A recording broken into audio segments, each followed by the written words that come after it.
Hey everybody, this is Rich from Switch Vape out here in San Antonio, Texas. Today we're going to be talking about how to prime a coil as part of our Vape 101 series. Um, and basically, one of the big reasons why we want to prime a coil is, if you remember from one of our previous videos, we talked about a coil is a metal casing with organic cotton, and in the middle of all that cotton is a heating element. So basically what we want to do, the whole point of doing this is to make sure that we have a good layer of juice, good coated juice in the cotton around that heating element, so that whenever that heating element fires off and gets hot and everything, it's going to burn the juice and create the vapor instead of burning and singeing our cotton. Big thing to always remember with this is that whenever we go to vape, that heating coil is going to heat up, and it's either going to vaporize e-liquid or it's going to burn and singe the cotton. Um, and just kind of think about the cotton as being almost a giant sponge in this instance, where it needs to be pretty saturated, pretty wet, not overdone, not underdone, of course, but it needs to be able to bring that fluid to that heating element in order for us to have a really good vaping experience. Another purpose of priming the coil is also to make sure that our coils tend to last a lot longer. I have seen people who have not primed the coil. They basically stuck a new coil in there, filled up their tank, waited a minute, started using it, and then basically all they did was just fry up their entire coil. One of the guys told me that his coil got like cherry red hot, and that was basically the cotton inside starting on fire and basically just heating everything up. So we want to make sure that we always, whenever we're installing a new coil, that we have a good prime with it. So just stay tuned, and we're going to get started here shortly. So let's get started. So right here we have a smoke Baby Beast tank, and we're going to go ahead and change the coil. Just like we talked about before, whenever we change out a coil and put a new coil in the device, we basically have dry, fresh cotton in there. So we want to do what's called priming the coil. The coil I'm going to be using today is a Baby Beast coil. It's called a Q2 0.4 ohm coil. And this is a tank that we use on our juice testing bar. So we usually run our mods on this testing bar at about 50 watts. So this 0.4 ohm coil works very well for it because it has a range between 40 and 80 watts and works best between 55 and 65 watts. So this for us works really great. I have a couple single battery devices that we kind of use for the sampling to power this coil. So the 0.4 ohm coil, really helps make those, lets those single battery devices last longer. So that's big reason why we're going to go ahead and do this. So the first thing I want to do is I want to make sure that this tank is empty. If it's not empty, I can turn it upside down. As long as the juice level is not above that chimney area right there, we should be good to go. And then I'm just going to unscrew this off of here. Now, this is pretty common where whenever we remove the base off the tank, sometimes the coil just kind of gets stuck on that chimney. Sometimes we can just come in here with our hands, our fingers, and unscrew it all, and it works out. Sometimes you just got to get a pair of pliers and get it done. Kind of take a look at this coil. I mean, it's got a little bit of singeing, burning going on in there, but that's fine. Some of my customers actually told me the other day that, hey, this kind of tasted a little burnt to them, and that's kind of the big secret. A lot of people always ask, how do you know when to change out your coil?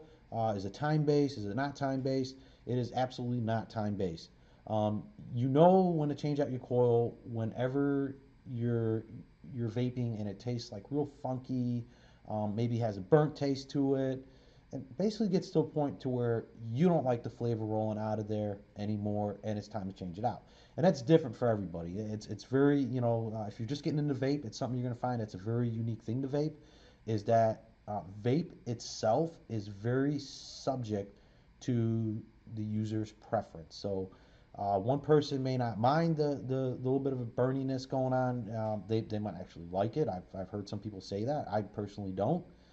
Um, and so yeah, so it really kind of goes off you. So what we have here is a brand new unused um, coil, Baby Beast coil.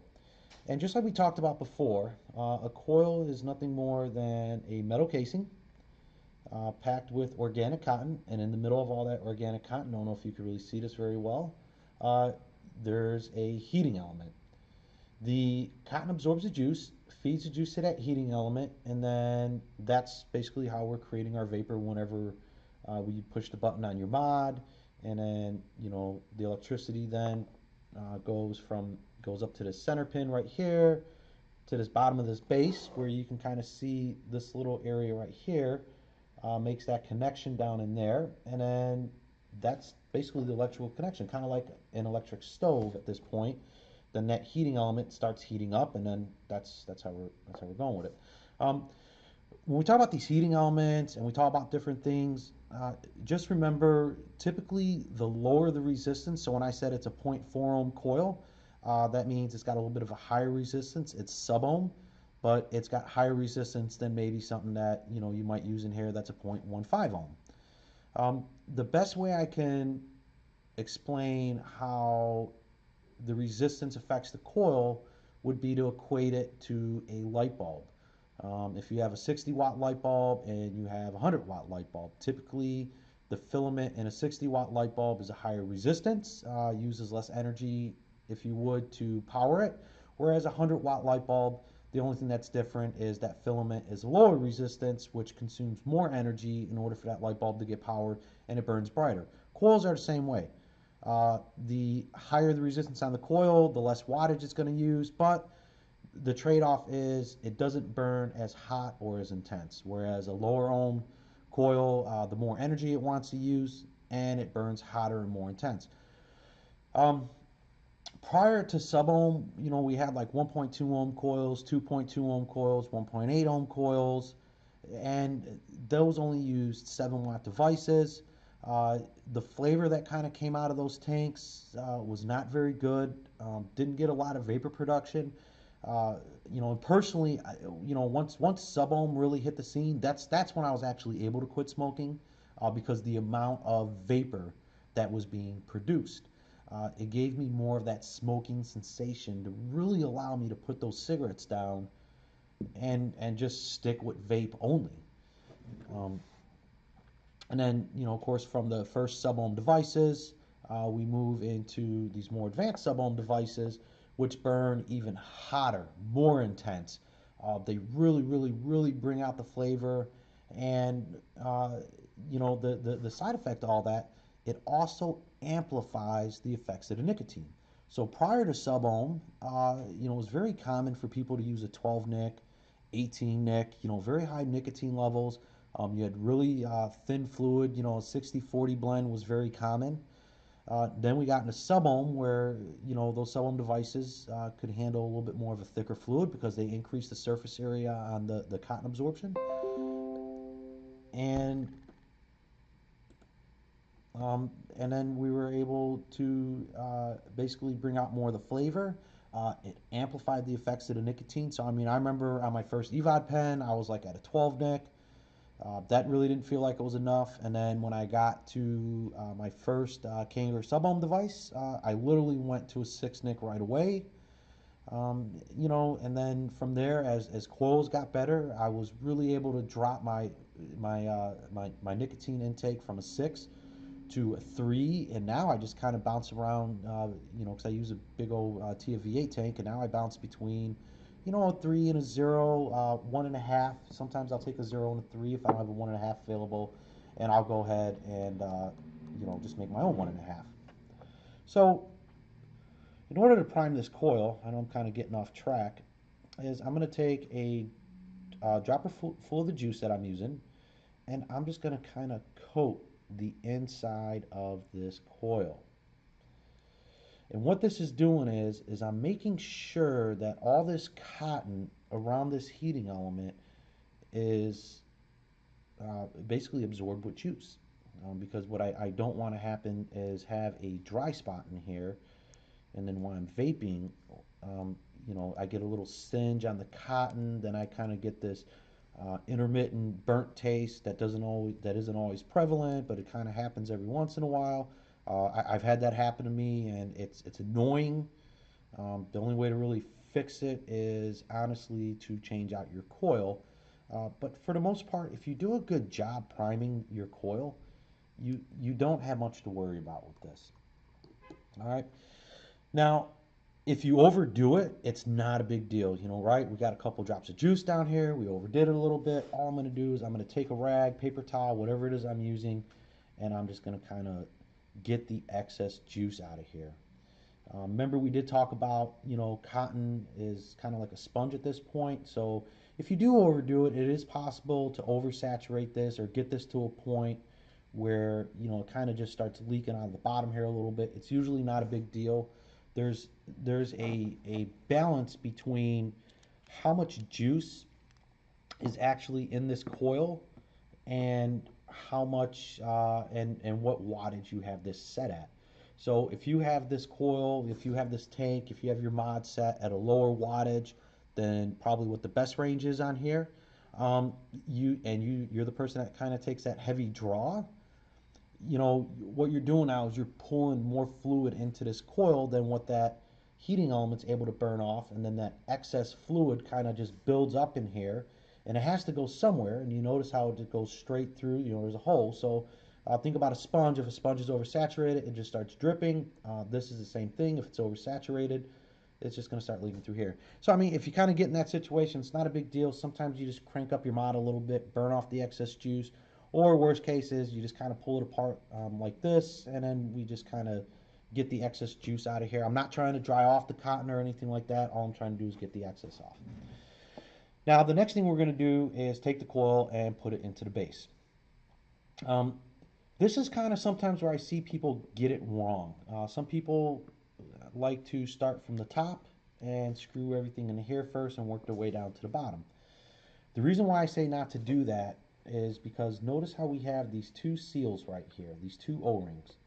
This is going to help stop the juice from leaking through this coil and just basically flooding out the base of this tank. I've seen this happen before. So I always recommend that when you do this, you take the coil, and all we're going to do is I'm going to screw the coil into the base of the tank, just like this. And I want to make sure, I don't have to over tighten it. I don't have to Gorilla Dick it or anything like that. All I have to do is just make sure it's on there snug, firm, tight, but I don't want to over tighten it to a point to where next time I need to change this coil, I'm having to take a pair of pliers to this to try and even get it out of there. I've seen that happen too. By doing this, we make sure that these seals are nice and compressed down here, and it's creating a good seal.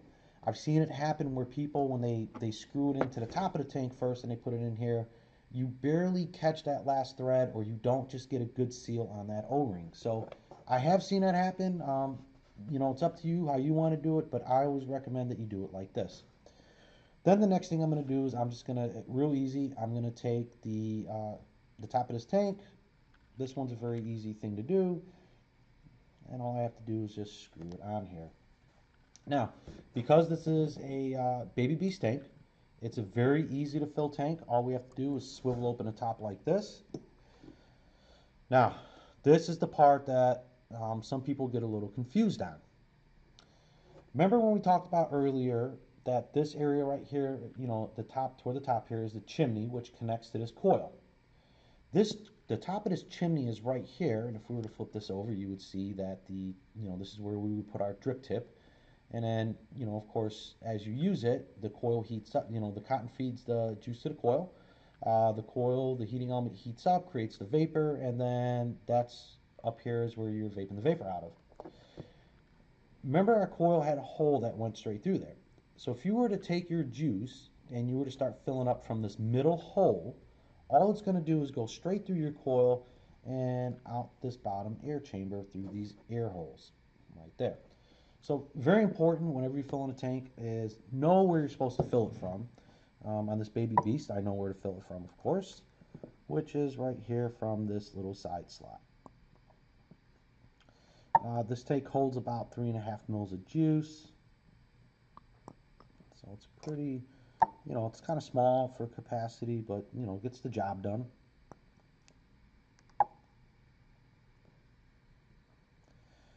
Now, the nice thing that a lot of these coil manufacturers have been doing is they have been putting the wattage ranges on all of their coils. Smoke has done it. They used to be very not good about doing it with older models, TFV4, stuff like that. Um, and again, like we had talked about earlier, this is a Q2 coil, 0.40 ohm. So this coil runs between 40 and 60 watts, and its best range is, take a look here. I want to make sure I get it right. Its best range, I'm sorry, this coil's ranges between 40 and 80 watts, and its best range is between 55 and 65. Um, just because that's the best range meaning that's the optimal range that they have found that works best at. Not all coils will do that. Some coils are just going to tell you what the coil's rated at for resistance, and then they might just give you a wattage range. So it is something nice that Smoke has done is putting what they call this best ranges at. Um, so that pretty much concludes how to prime the coil, and then